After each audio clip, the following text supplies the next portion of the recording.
Ya, Assalamualaikum warahmatullahi wabarakatuh. Bertemu lagi dengan Bapak pada mata pelajaran Sejarah Umum. Pada pertemuan kali ini adalah materi yang kedua mengenai akulturasi kebudayaan Nusantara dan Hindu-Buddha. Di materi ini Bapak akan menjelaskan apa itu akulturasi, kebudayaan, serta hasilnya antara Hindu dan Buddha dan Nusantara seperti apa. Kita bahas hari ini. Langsung saja. Tujuan pembelajaran bisa kalian simak sendiri. Menjelaskan pengertian akulturasi, asimilasi, dan kebudayaan. Kedua, menyebutkan bidang-bidang hasil akulturasi kebudayaan antara Nusantara dan Hindu-Buddha. Yang ketiga, mengklasifikasi hasil-hasil kebudayaan Nusantara dan Hindu-Buddha. Diawali dengan adanya istilah akulturasi. Bapak mengambil pengertian yang dikemukakan oleh Kunchoro-Ningrat. Akulturasi adalah proses sosial yang timbul ketika suatu kelompok manusia dengan suatu kebudayaan tertentu dihadapkan dengan unsur-unsur dari suatu kebudayaan asing dengan sedemikian rupa sehingga unsur dari kebudayaan asing tersebut lambat laun diterima dan diolah ke dalam kebudayaan sendiri tanpa menyebabkan hilangnya kepribadian budaya itu. Bisa disimpulkan seperti ini. Akulturasi itu ibarat kopi dan susu. Kopinya masih berasa, susunya masih berasa. Nah, nanti Nusantara menghadirkan apa? Kopinya. Dan Hindu-Buddha dalam hal ini yang membawa agama Hindu-Buddha itu atau pengaruh kebudayaan Hindu-Buddha itu adalah India, adalah susunya. Jadi antara kopi dan susu masih berasa. Itulah akulturasi. Berbeda dengan asimilasi. Kalau asimilasi adalah proses pencampuran dua unsur kebudayaan yang berbeda menjadi satu kebudayaan yang sama, yang kedua-duanya sama-sama hilang. Artinya menghilangkan unsur-unsur kebudayaan masing-masing. Di sini Bapak menjelaskan tentang pengertian asimilasi oleh Van der Zanden. Bisa kalian simak sendiri. Nah, lanjut ke pengertian budaya itu sendiri. Tadi kan akulturasi sudah, akulturasi kebudayaan. Nah, kebudayaan itu apa? Menurut bahasa, budaya diartikan dalam dua suku kata, budi dan daya. Budi yang artinya merupakan akal, pikiran, ide, gagasan, watak seseorang. Dan daya merupakan upaya atau usaha yang dilakukan seseorang untuk melakukan sesuatu. Jadi seseorang mempunyai ide, otak, gagasan. Lantas daya itu usahanya. Bagaimana cara seseorang mewujudkan ide atau gagasan itu dengan cara adanya daya tersebut. Jadi bisa disimpulkan bahwa budaya merupakan akal pikir manusia yang terbentuknya watak seseorang bertujuan untuk memenuhi kebutuhan hidup. Jadi manusia dianggap berbudaya itu apabila dia memiliki sebuah nilai dan norma yang tentunya taat pada nilai dan norma tersebut. Semata-mata untuk memenuhi kebutuhan. Nilai suatu yang dianggap berharga, baik atau buruk sesuatu tersebut. Norma adalah aturan yang berlaku di dalam masyarakat. Jadi adanya kebudayaan ini, tujuan utamanya itu manusia berbudaya itu adalah untuk memenuhi kebutuhan hidup sesuai dengan akal, pikiran, dan usaha yang dia miliki.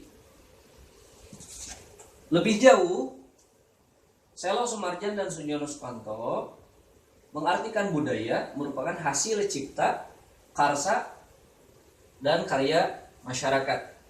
Apa itu cipta? Maksud yang dikemukakan oleh Selo Sumarjan.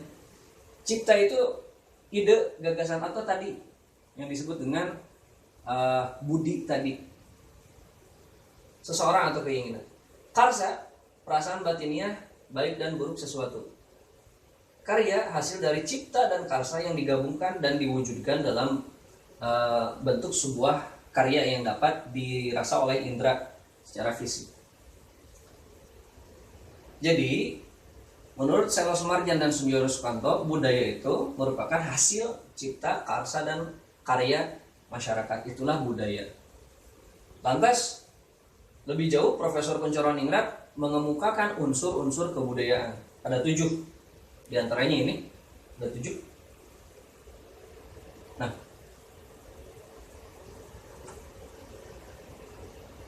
tadi kita sudah menjelaskan tentang akulturasi kebudayaan, dan sekarang apa hasil dari akulturasi antara Nusantara dan Hindu Buddha. Bisa kalian simak di sini.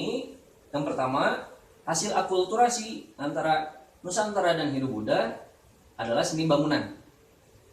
Bangunan asli Nusantara adalah punden berundak. Ini contoh punden berundak. Punden berundak adalah sebuah wilayah atau lahan yang di dasarnya itu luas dan mengkerucut ke atas dan berundak-undak atau bertingkat-tingkat. Ini bangunan asli Nusantara. Sebut kopinya misalkan. Karena tadi yang namanya akulturasi, kopinya berasa, susunya juga masih berasa. Ini dimisalkan sebagai kopi. Kopinya Indonesia yaitu punden berundak. Digunakan untuk apa punden berundak ini? Punden berundak ini dipergunakan sebagai tempat pemujaan terhadap roh-roh nenek moyang. Karena saat itu sebelum masuknya agama ke Nusantara, agama Hindu, Buddha, Islam dan sebagainya, di Nusantara hanya mengenal sistem kepercayaan yang sudah Bapak bahas di semester 1 kemarin.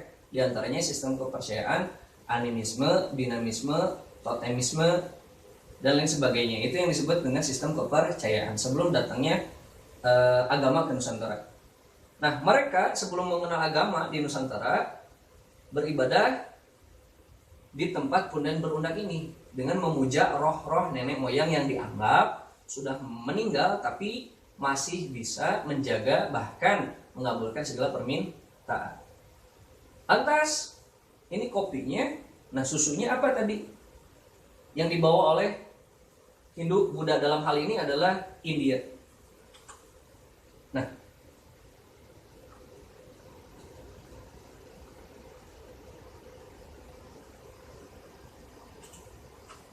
Nah, ini adalah kopinya. Tadi susunya, ini kopinya. Bangunan asli India adalah candi. Jadi antara punden berundak dan candi di Nusantara diakulturasikan. Setelah masuknya Hindu Buddha, bangunan candi ini didirikan di atas punden berundak. Hampir semua candi-candi di Nusantara didirikan di atas punden berundak. Yang tadinya punden berundak itu untuk pemujaan terhadap roh nenek moyang beralih fungsi menjadi pemujaan terhadap para dewa yang dianut oleh ajaran agama Hindu. Nah, itu contoh dari akulturasi antara Nusantara dan Hindu Buddha di dalam seni bangunan. Nah, ini sebagai contohnya. Nah, ini punden berundak asli Nusantara. Asli Nusantara punden berundak. Dan candi tadi adalah hasil perkenalan atau hasil kebudayaan yang dikenalkan oleh India. Jadi candi di atas punden berundak. Nah, ini contoh hasil akulturasi antara Nusantara dan Hindu Buddha. Lanjut yang kedua, seni rupa dan seni ukir. Seni rupa, arca atau patung para raja yang sudah meninggal dijadikan simbol menurut agamanya masing-masing. Ini contoh arca. Dulu tidak ada patung, hanya memuja terhadap batu-batu besar yang disebut dengan dinamisme. Atau istilahnya batu besar itu disebut menhir. Namun seiring perkembangan zaman, datang agama, dipahatlah wujud dari kepercayaan agama mereka yang disebut dengan dewa dan dijadikan sebuah simbol. Nah, ini namanya arca. Itulah hasil akulturasi. Yang kedua, seni ukir dan relief. Ini biasanya seni ukir ini selalu dibuat di dalam dinding-dinding candi yang bergambar kisah-kisah ajaran-ajaran agama Hindu dan Buddha. Lanjut yang ketiga, hasil akulturasi yang ketiga antara Nusantara dan Hindu Buddha yaitu adalah seni pertunjukan. Seni pertunjukan asli Nusantara adalah gamelan. Gamelan kita tahu ada saron, ada bonang dan sebagainya. Nah, itu merupakan seni pertunjukan asli Nusantara. Tentunya diiringi oleh tarian-tarian tradisional yang telah dulu ada di Nusantara seperti tari jaipong, tari-tari kecak, tari-tari piring dan lain sebagainya. Lantas saat masuk agama atau kepercayaan Hindu-Buddha dan kebudayaan Hindu-Buddha yang dibawa oleh India, diakulturasikan. Mereka memperkenalkan kisah-kisah pewayangan. Nah, adanya kisah pewayangan dengan gamelan ini diakulturasikan, pementasannya menjadi pementasan pertunjukan wayang yang diiringi oleh musik gamelan. Lantas wayang-wayang yang dikenalkan oleh mereka itu seperti apa? Adalah yang mengajarkan tentang ajaran-ajaran kepercayaan agama Hindu tentunya. Seperti halnya tokoh-tokoh mereka Bima, Arjuna, Nakula, Sadewa dan lain sebagainya. Sementara wayang golek ini biasanya diperuntukkan untuk penyebaran agama Islam. Karena terpengaruh oleh pengaruh Islam yang dibawa oleh atau yang diperkenalkan oleh Sunan Kalijaga. Nah, yang keempat, hasil akulturasi yang keempat antara Nusantara dan Hindu-Buddha yaitu seni sastra dan aksara. Seni sastra dan aksara, dahulu kita tidak mengenal istilahnya sastra dalam hal ini. Namun dengan adanya pengaruh dari India, khususnya pada waktu itu adalah kerajaan Kediri yang terkenal dengan kesusastraannya, banyak kitab-kitab yang mereka tawarkan ke Nusantara. Di antaranya ada 3 jenis kitab. Yang pertama, kitab Pitatur adalah kitab tentang ajaran-ajaran agama Hindu. Yang kedua, kitab hukum adalah larangan-larangan menurut ajaran agama Hindu, seperti halnya larangan untuk membunuh atau menyembelih sapi dan lain sebagainya, itu terdapat di dalam kitab hukum. 3, kitab Wira Carita. Ini menceritakan tentang sosok kepahlawanan seperti halnya Arjuna yang menyelamatkan Dewi Sinta dari genggaman Rahwana. Itu kitab Wira Carita menceritakan tentang kepahlawanan ajaran agama Hindu. Nah, lantas aksara yang dibawa oleh mereka ke Nusantara dan bahasa apa yang mereka pengaruhi ke Nusantara, aksaranya itu adalah aksara Parawa, bahasanya bahasa Sangsekerta. Dulu kita tidak mengenal aksara Parawa dan Sangsekerta, melainkan aksara asli Nusantara itu adalah aksara atau bahasa sesuai dengan daerah masing-masing. Seperti halnya Bali kuno, Sunda Buhun. Nah, aksara Sunda Buhun ada, kalau kalian pernah belajar bahasa Sunda, ada tulisan-tulisan Sunda, aksara-aksara Sunda. Nah, itu adalah tulisan asli Nusantara. Ini hanya contoh. Bali kuno, Sunda Buhun, dan Jawa kuno. Ini sebagian kecil aksara-aksara yang dimiliki oleh Nusantara. Tentunya banyak, bukan hanya ini. Artinya, aksara asli Nusantara adalah aksara atau bahasa daerah masing-masing. Diakulturasikan menjadi bahasa apa antara Nusantara dan Hindu-Buddha? Menjadi bahasa Melayu. Nah, itu adalah hasil akulturasi antara seni sastra dan aksara Hindu-Buddha dan Nusantara. Kelima, sistem kepercayaan. Ini pernah Bapak bahas di semester 1. Sebelum adanya Hindu-Buddha atau agama di Nusantara, kita hanya mengenal sistem kepercayaan, animisme, dinamisme, totemisme. Tidak akan Bapak bahas lagi apa yang dimaksud dengan ini semua, karena ini sudah dibahas di semester 1. Namun setelah masuknya Hindu-Buddha, sistem kepercayaan ini sedikit demi sedikit berubah. Ada yang sebagian masuk agama Hindu, ada yang sebagian masuk agama Buddha. Tetapi tidak serta-merta kepercayaan animisme dan dinamisme hilang begitu saja. Artinya, walaupun sudah memeluk agama Hindu dan Buddha, tetap saja ada istilah kepercayaan keyakinan sebelumnya. Contohnya sesajen, adanya tempat pemujaan di daerah tinggi. Ini hasil akulturasi antara animisme, dinamisme, dan ajaran agama Hindu Buddha. Keenam, sistem pemerintahan. Jadi sebelum masuknya agama Hindu-Buddha ke Nusantara, sistem pemerintahan di Nusantara itu adalah suku-suku atau pedesaan. Itulah sistem pemerintahan di Nusantara. Bapak ingatkan kembali, Nusantara itu bukan hanya Indonesia yang sekarang, melainkan Nusantara itu adalah daerah-daerah yang mencakup negara-negara ASEAN. Jadi yang disebut Nusantara pada zaman dulu adalah Indonesia, Malaysia, Brunei, Laos, Myanmar, Kamboja, dan lain sebagainya. Itu disebut Nusantara karena dahulu sebelum datangnya penjajah. Setelah datangnya penjajah, bangsa Eropa datang ke Nusantara. Wilayah Nusantara dikotak-kotak, dibagi-bagi kekuasaannya, mengakibatkan timbulnya wilayah-wilayah baru yang nantinya menjadi negara yang berbeda. Contoh, bangsa Eropa dalam hal ini Belanda masuk ke Nusantara dan menguasai wilayah Nusantara sebagian besar yang menjadi sekarang itu adalah Indonesia. Inggris masuk ke Nusantara. Diam di mana Inggris? Di wilayah Nusantara sebelah utara, yaitu yang sekarang menjadi negara Malaysia.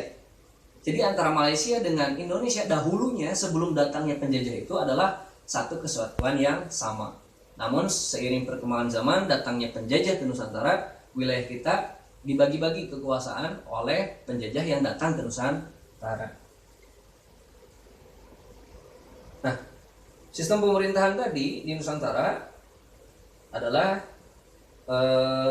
suku-suku atau desa yang dikepalai atau yang dipimpin oleh kepala suku. Apa buktinya? Buktinya kita bisa lihat di dalam bukti sejarah berupa benda, yaitu yupa yang ditemukan di Muara Kaman, Kalimantan Timur, waktu pada zaman kerajaan Kutai.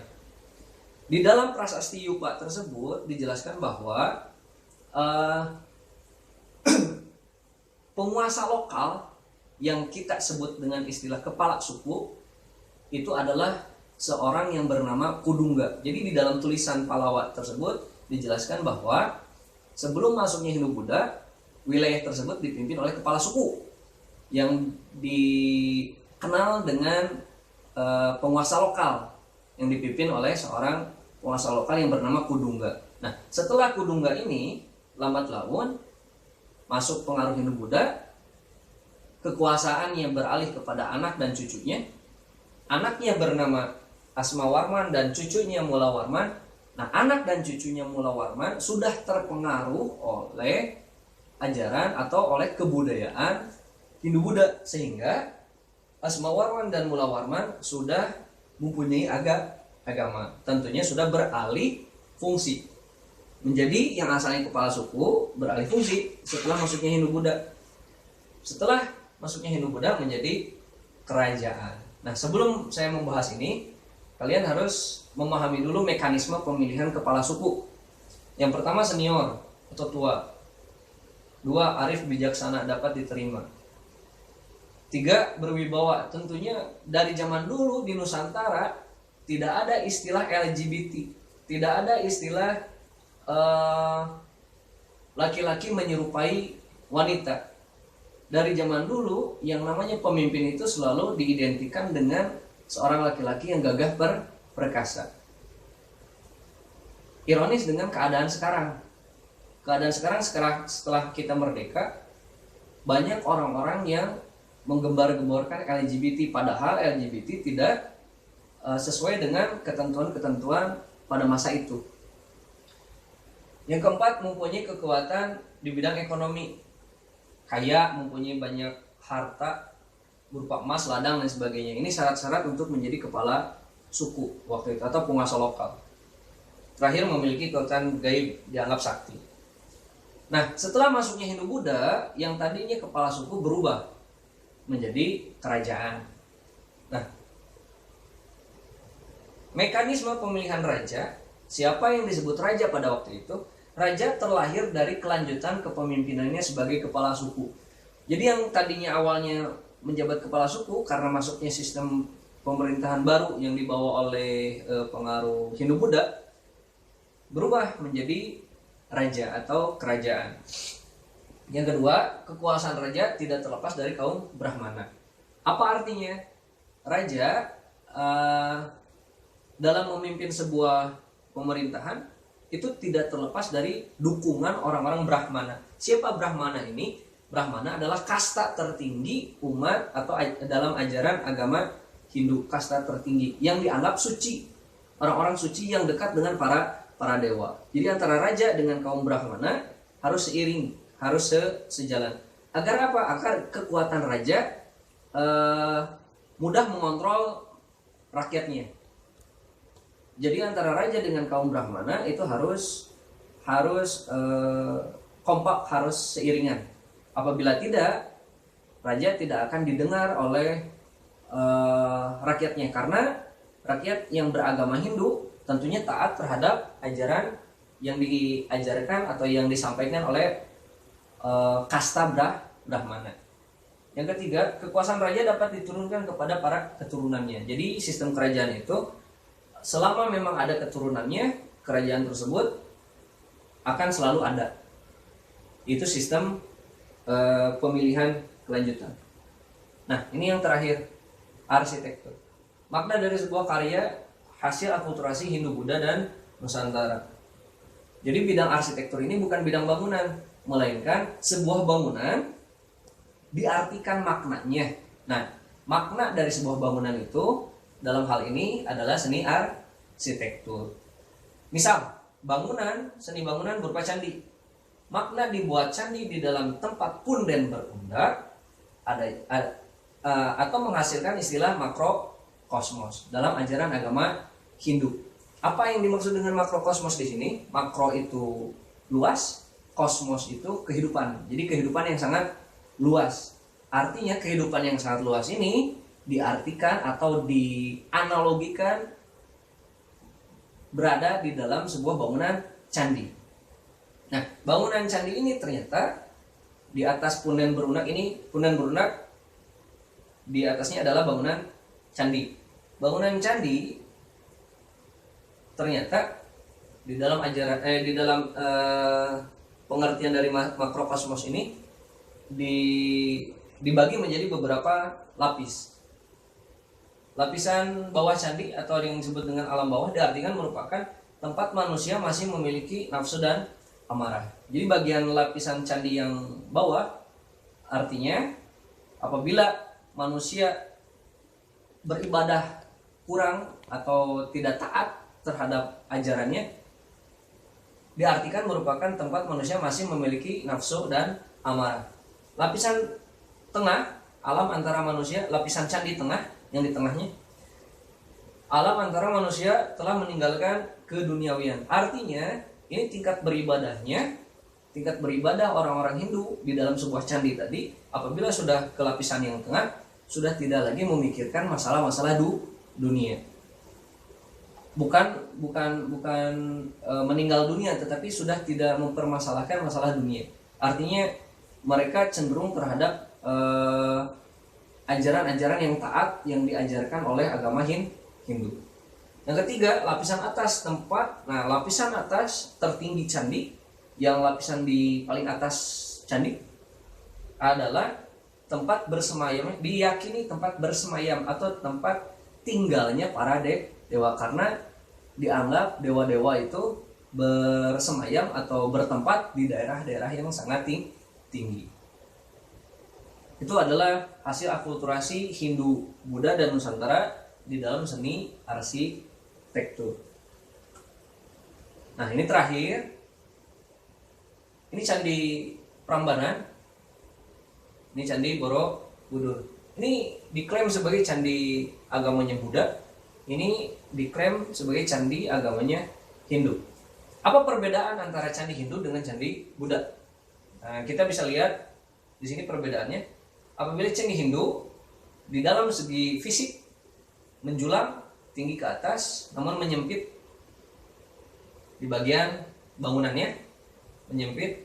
Sedangkan candi Buddha ini seperti halnya punden berundak-undak, bertumpang, luas dan melebar. Yang kedua, ini yang sangat menonjol perbedaannya adalah candi Hindu terdapat simbol-simbol kepercayaan agama Hindu. Tentunya banyak simbol di sini seperti halnya arca atau patung dewa Brahmana, dewa Wisnu, dewa Shiva dan sebagainya sebagai simbol agama Hindu. Sementara di dalam ornamen atau simbol-simbol Candi Borobudur atau Candi Buddha, di sini terdapat patung-patung Buddha sebagai Tuhannya atau sebagai yang dituhankan oleh ajaran agama Buddha. Nah, itu barangkali yang bisa Bapak sampaikan untuk pertemuan kali ini. Kalian bisa ulang kembali video tersebut di dalam rumah masing-masing. Mudah-mudahan jadi pembelajaran buat kita semua. Terima kasih atas perhatiannya. Mohon maaf apabila ada kekurangan. Selebihnya Bapak ucapkan terima kasih banyak. Bapak akhiri. Wabillahi taufiq wal hidayah. Wassalamualaikum warahmatullahi wabarakatuh dan selamat pagi untuk yang beragama lain. Terima kasih.